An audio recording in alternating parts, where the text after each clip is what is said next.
শ্রীলঙ্কার একটি অসাধারণ দেখার মতো জিনিস হলো আদম পাহাড়। পৃথিবীর প্রথম মানুষ মানব জাতির আদি পিতা হযরত আদম আলাইহিস সালামকে নিষিদ্ধ ফল ভক্ষণের কারণে আল্লাহর কীর্তি স্বর্গ থেকে বিতাড়িত হন। হযরত আদম আলাইহিস সালাম ও আদি মাতা হযরত হাওয়া রাদিয়াল্লাহু আনহু উভয়কেই পৃথিবীর দুটি পৃথক স্থানে ফেলে দেওয়া হয়। হযরত আদি আলাইহিস সালামকে ফেলে দেওয়া হয় শ্রীলঙ্কায়, হযরত হাওয়া রাদিয়াল্লাহু আনহুকে পৃথিবীর অন্য প্রান্তে। হযরত আদম আলাইহিস সালাম প্রথম পা রাখেন শ্রীলঙ্কার অ্যাডাম পিকে। পাহাড় পর্বতের দেশ শ্রীলঙ্কা। দ্বিতীয় উচ্চতম পর্বতের নাম অ্যাডাম পিক। এর উচ্চতা 2243 মিটার বা 7369 ফুট।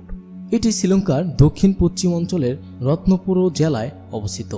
এটি মুসলমান, বৌদ্ধ, খ্রিস্টান, হিন্দু চার ধর্মের লোকের কাছেই অতি পবিত্র স্থান। কারণ বৌদ্ধদের মতে প্রভু বৌদ্ধ এখানে তার তৃতীয় এবং শেষ শ্রীলঙ্কা সফরের সময় সেখানে প্রথম পা রেখেছিলেন। তবে মুসলিম বিশ্বাস অনুযায়ী এটি অবশ্যই হযরত আদম আলাইহিস সালামের পায়ের ছাপ। এই পাহাড়ে তার সেই পবিত্র পায়ের চিহ্ন আজও রয়েছে। এটি লম্বায় 5 ফুট 7 ইঞ্চি আর প্রস্থে 2 ফুট 6 ইঞ্চি। স্থানটি এখন ঘিরে রাখা হয়েছে।